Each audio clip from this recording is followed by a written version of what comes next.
Hello everyone, welcome back to my YouTube channel tasty bites. ಇವತ್ತಿನ ವಿಡಿಯೋದಲ್ಲಿ ಕಡಲೆಪುರಿ ಒಗ್ಗರಣೆ ಹಾಕೋದು ಫ್ರೆಂಡ್ಸ್. ಅದು ತುಂಬಾ ಟೇಸ್ಟಿಯಾಗಿರುತ್ತೆ.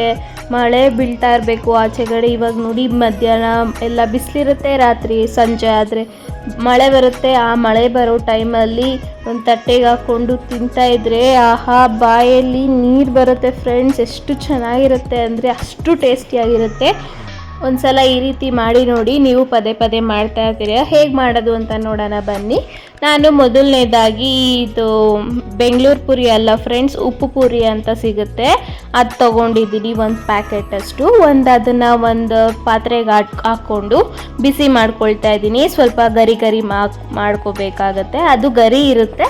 ಇನ್ನೊಂದ್ಸಲ ನಾವು ಸ್ವಲ್ಪ ಬಿಸಿ ಕೈಯಲ್ಲಿ ಮುಟ್ಟೋಷ್ಟು ಬಿಸಿ ಇದ್ದರೆ ಸಾಕು, ಅಷ್ಟು ಬಿಸಿ ಮಾಡ್ಕೋಬೇಕಾಗತ್ತೆ. ನೋಡಿ ಹಿಂಗೆ ಸ್ವಲ್ಪನೇ ಸ್ವಲ್ಪ ಹಿಂಗೆ ಮುರಿದ್ರೆ ಪುಡಿ ಪುಡಿ ಆಗಬೇಕು ಫ್ರೆಂಡ್ಸ್. ಅಲ್ಲಿವರೆಗೂ ನೋಡಿ, ಇಷ್ಟು ಪುಡಿ ಆದರೆ ಸಾಕು ನಮಗೆ.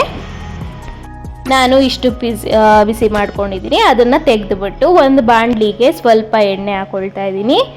ಸಪ್ರೇಟು ಕಡಲೆ ಬೀಜ ಎಲ್ಲ ಹುರ್ಕೊಳ್ತಾ ಇದ್ದೀನಿ. ತೋರಿಸ್ತೀನಿ ನಾನು ಹೇಗೆ ಅಂತ. ಸ್ವಲ್ಪ ಎಣ್ಣೆ ಕಾದ್ಮೇಲೆ ಕಡಲೆ ಬೀಜ ಹಾಕ್ಕೊಳ್ತಾ ಇದ್ದೀನಿ ನಾನು. ನಿಮಗೆ ಎಷ್ಟು ಬೇಕೋ ಅಷ್ಟು ಹಾಕ್ಕೊಳ್ಳಿ, ಕಡಿಮೆ ಜಾಸ್ತಿ ಮಾಡ್ಕೋಬೋದು. ನನಗೆ ಸ್ವಲ್ಪ ಜಾಸ್ತಿನೇ ಹಾಕ್ಕೊಂಡಿದ್ದೀನಿ. ಆವಾಗ ಒಂದೊಂದು ಇದಕ್ಕೂ ಸಿಗ್ತಾಯಿದ್ರೆ ತುಂಬಾ ಟೇಸ್ಟಿಯಾಗಿರುತ್ತೆ ಅನ್ನೋ ಕಾರಣಕ್ಕೆ ನಾನು ಸ್ವಲ್ಪ ಜಾಸ್ತಿನೇ ಹಾಕ್ಕೊಂಡಿದ್ದೀನಿ. ಇನ್ನೂ ಸ್ವಲ್ಪ ಕಡಿಮೆ ಬೇಕಾದರೂ ಹಾಕ್ಕೋಬೋದು. ಇದನ್ನು ನೋಡಿ ನಾವು ಕಡಿಮೆ ಉರಿಯಲ್ಲೇ ಫ್ರೈ ಮಾಡ್ಕೋಬೇಕಾಗತ್ತೆ ಕಡಲೆ ಬೀಜನ. ಇಲ್ಲಾಂದರೆ ದಪ್ಪ ಉರಿ ಜಾಸ್ತಿ ಉರಿ ಇಟ್ಕೊಂಡ್ಬಿಟ್ರೆ ನಿಮಗೆ ಒಳಗಡೆ ಬೆಂದಿರಲ್ಲ, ಹಸ್ಕಾಗುತ್ತೆ. ನಾನು ಫುಲ್ಲು ಕಡಿಮೆ ಉರಿಯಲ್ಲೇ ನಿಧಾನಕ್ಕಾದರೂ ಪರವಾಗಿಲ್ಲ ಚೆನ್ನಾಗೆ ಹುರ್ಕೊಳ್ತಾ ಇದ್ದೀನಿ. ನೋಡಿ ರೆಡ್ ಕಲರ್ ಆಗಿದೆಯಲ್ಲ, ನಿಮಗೆ ಗೊತ್ತಾಗ್ತಾ ಇರ್ಬೋದು ಅದು ಚೆನ್ನಾಗಿ ಹುರಿದಿದೆ ಅಂತ. ಈಗ ನೋಡಿ ನಾನಿಲ್ಲಿ ಕಡಲೆ ಪಪ್ಪು ಹಾಕ್ಕೊಳ್ತಾ ಇದ್ದೀನಿ ಫ್ರೆಂಡ್ಸ್. 2 ಭಾಗ ಆಗಿರೋದು ಹಾಕ್ಕೋಬೋದು, ಈ ಥರ ಉಂಡೆ ಇರೋದು ಹಾಕ್ಕೋಬೋದು. ಅದನ್ನು ಸ್ವಲ್ಪ ಹಾಕ್ಕೊಳ್ತಾ ಇದ್ದೀನಿ. ಕಡಲೆ ಬೀಜ ಜಾಸ್ತಿ ಹಾಕ್ಕೊಂಡಿದ್ದೀನಿ, ಇದನ್ನು ಸ್ವಲ್ಪ ಕಡಿಮೆ ಹಾಕ್ಕೊಂಡಿದ್ದೀನಿ. ಅದನ್ನು ಸ್ವಲ್ಪ 2 ನಿಮಿಷ ಚೆನ್ನಾಗಿ ಫ್ರೈ ಮಾಡ್ಕೊಬೇಕು. ಈಗ ನೋಡಿ ಅದನ್ನು ಅದೇ ತಟ್ಟೆಗೆ ತೆಗೆದಿಟ್ಕೊಳ್ತಾ ಇದ್ದೀನಿ. ನಾನು ಸಪ್ರೇಟ್ ಹಾಕ್ಕೊಳ್ತಾ ಇದ್ದೀನಿ, ಲಾಸ್ಟಾಗಿ ಹಾಕ್ಕೊಳ್ತೀನಿ ಫ್ರೆಂಡ್ಸ್. ಹೇಗೆ ಹಾಕ್ತೀನಿ ಅಂತ ನೋಡಿಸ್ತೀನಿ. ಈಗ ನೋಡಿ ಕರ್ಬೇವಿನ ಸೊಪ್ಪು ಸ್ವಲ್ಪ ಹಾಕ್ಕೊಳ್ತಾ ಇದ್ದೀನಿ. ಕರಿಬೇವು ಅಂತ ಸಿಗುತ್ತಲ್ವ, ಅದನ್ನು ತೊಳೆದ್ಬಿಟ್ಟು ಒರೆಸ್ಬಿಟ್ಟು ಅದೇ ಎಣ್ಣೆಗೆ ಹಾಕ್ಕೊಂಡಿದ್ದೀನಿ. ಅದನ್ನು ಚೆನ್ನಾಗಿ ಫ್ರೈ ಮಾಡ್ಕೋಬೇಕಾಗುತ್ತೆ ಕ್ರಿಸ್ಪಿ ಆಗೋವರೆಗೂ. ಈಗ ನೋಡಿ ಈ ಕಡಲೆ ಪುರಿ ಬಿಸಿ ಮಾಡಿ ಇಟ್ಕೊಂಡಿದ್ವಲ್ಲ, ಅದಕ್ಕೇ ರುಚಿಗೆ ತಕ್ಕಷ್ಟು ಉಪ್ಪು ಹಾಕ್ಕೊಂಡು ಚೆನ್ನಾಗೆ ಮಿಕ್ಸ್ ಮಾಡ್ಕೊಳ್ಬೇಕಾಗತ್ತೆ. ಈಗ ನಾನು ಅದೇ ಬಾಣಲಿಗೆ ಇನ್ನೂ ಸ್ವಲ್ಪ ಎಣ್ಣೆ ಸ್ವಲ್ಪ ಹಾಕ್ಕೊಂಡು ತುಪ್ಪನೂ ಸ್ವಲ್ಪ ಹಾಕ್ಕೊಳ್ತಾ ಇದ್ದೀನಿ. ತುಪ್ಪ ಹಾಕ್ಕೊಂಡ್ರೆ ಟೇಸ್ಟು ಚೆನ್ನಾಗಿರುತ್ತೆ ಫ್ರೆಂಡ್ಸ್. ಆಲ್ಮೋಸ್ಟ್ ಯಾರು ತುಪ್ಪ ಹಾಕಲ್ಲ, ನಾನು ತುಪ್ಪ ಹಾಕ್ಕೊಳ್ತಾ ಇದ್ದೀನಿ. ಟೇಸ್ಟು ಇನ್ನೂ ಎನ್ಹ್ಯಾನ್ಸ್ ಆಗುತ್ತೆ ಅನ್ನೋ ಕಾರಣಕ್ಕೆ ನಾನು ತುಪ್ಪ ಹಾಕ್ಕೊಳ್ತಾ ಇದ್ದೀನಿ. ಅದು ಚೆನ್ನಾಗಿ ಕಾದ್ಮೇಲೆ ನಾನು ಇಲ್ಲಿ ಸಾಸಿವೆ ಹಾಕ್ಕೊಳ್ತಾ ಇದ್ದೀನಿ. ಸಾಸಿವೆ ಚೆನ್ನಾಗಿ ಸಿಡಿಬೇಕು. ಸಿಡಿದಾದ್ಮೇಲೆ ಜೀರಿಗೆ ಹಾಕ್ಕೊಳ್ತಾ ಇದ್ದೀನಿ ಫ್ರೆಂಡ್ಸ್.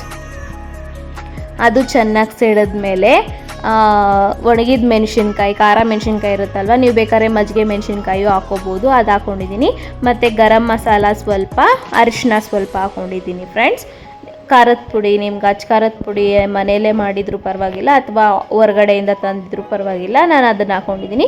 ಒಂದು ಅರ್ಧ ಸ್ಪೂನಷ್ಟು ಸಾಂಬಾರು ಪುಡಿ, ಮನೆಯಲ್ಲೇ ಮಾಡಿರ್ತೀವಲ್ಲ ಸಾಂಬಾರು ಪುಡಿ, ಅದನ್ನು ಸ್ವಲ್ಪ ಹಾಕ್ಕೊಂಡಿದ್ದೀನಿ. ಯಾಕೆ ಅಂತಂದರೆ ಟೇಸ್ಟು ನಮ್ಮ ಮನೇಲಿ ಮಾಡಿರೋದು ಸಾಂಬಾರು ಪುಡಿ ಆದರೆ ಟೇಸ್ಟು ಚೆನ್ನಾಗಿರುತ್ತೆ ಅನ್ನೋ ಕಾರಣಕ್ಕೆ ಅದನ್ನು ಹಾಕ್ಕೊಂಡಿದ್ದೀನಿ.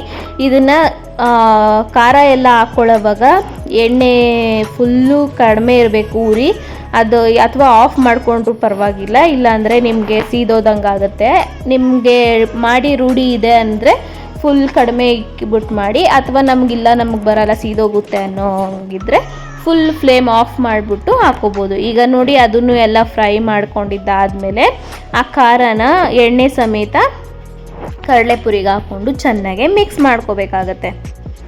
ನೋಡಿ ನಾನು ಚೆನ್ನಾಗಿ ಮಿಕ್ಸ್ ಮಾಡ್ಕೊಳ್ತಾ ಇದ್ದೀನಿ. ನೀವು ಒಂದ್ಸಲ ಚೆನ್ನಾಗಿ ಮಿಕ್ಸ್ ಮಾಡ್ಕೋಬೇಕು. ಅದು ಸೆಡೆಯಲ್ಲಿ ಚೆನ್ನಾಗಿ ಮಿಕ್ಸ್ ಆಗಲಿಲ್ಲ ಅಂದರೆ ನೀವು ತೋರಿಸ್ತೀನಿ ಹೇಗೆ ಮಾಡಬೇಕು ಅಂತ.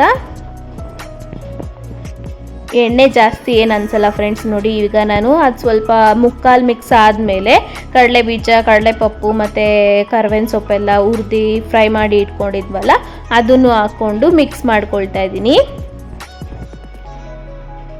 ನೋಡಿ ಇದನ್ನು ಚೆನ್ನಾಗೆ ಮಿಕ್ಸ್ ಮಾಡ್ಕೊಳ್ಬೇಕಾಗತ್ತೆ. ಎಲ್ಲದಕ್ಕೂ ಬೆರೆಯೋ ರೀತಿ ಚೆನ್ನಾಗೆ ಮಿಕ್ಸ್ ಮಾಡ್ಕೊಳ್ಬೇಕಾಗತ್ತೆ.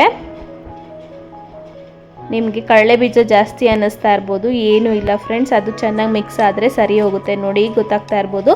ಈಗ ನೋಡಿ ಪಾತ್ರೆನ ಆ ಕಡೆ ಈ ಕಡೆ ಇಟ್ಕೊಂಡು ಚೆನ್ನಾಗಿ ಈ ರೀತಿ ಟಾಸ್ ಥರ ಮಾಡಿದ್ರೆ ನಿಮಗೆ ಚೆನ್ನಾಗೇ ಬೆರೆಯುತ್ತೆ ಕಡಲೆಪುರಿ. ಈಗ ನೋಡಿ ಟೇಸ್ಟ್ ನೋಡ್ತಾ ಇದ್ದೀನಿ, ಎಷ್ಟು ಚೆನ್ನಾಗಿತ್ತು ಅಂದರೆ ಅಷ್ಟು ಚೆನ್ನಾಗಿತ್ತು. ಬಾಯಲ್ಲಿ ಈಗಲೂ ನೀರು ಬರ್ತಿದೆ ನನಗೆ. ಒಂದ್ಸಲ ನೀವು ಟ್ರೈ ಮಾಡಿ, ಹೇಗೆ ಬಂತು ಅಂತ ನನಗೆ ಕಾಮೆಂಟ್ ಮಾಡೋದು ಮರಿಬೇಡಿ. ಅದ್ರ ಜೊತೆ ಕಾಫಿ ಇಟ್ಕೊಂಡು ಆಚೆ ಕಡೆ ಮಳೆ ನೋಡಿಕೊಂಡು ತಿಂತಾಯಿದ್ರೆ ಆಹಾ ಸೂಪರಾಗಿರುತ್ತೆ ಫ್ರೆಂಡ್ಸ್. ಒಂದ್ಸಲ ನೀವು ಟ್ರೈ ಮಾಡಿ, ಹೇಗೆ ಬಂತು ಅಂತ ನನಗೆ ಕಾಮೆಂಟ್ ಮಾಡೋದು ಮರಿಬೇಡಿ.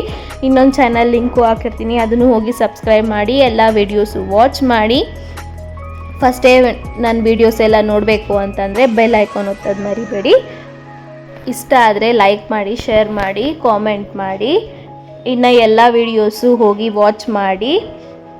ಇನ್ನು ನನ್ನ ಚಾನಲ್ ಯಾರು ಸಬ್ಸ್ಕ್ರೈಬ್ ಆಗಿಲ್ಲ ಅಂದರೆ ಸಬ್ಸ್ಕ್ರೈಬ್ ಆಗಿ ವಾಚ್ ಮಾಡಿ ಅಂತ ಹೇಳ್ತಾ ನೆಕ್ಸ್ಟ್ ವೀಡಿಯೋದಲ್ಲಿ ಸಿಗ್ತೀನಿ. ಅಲ್ಲಿವರೆಗೂ take care, bye. Thank you for watching.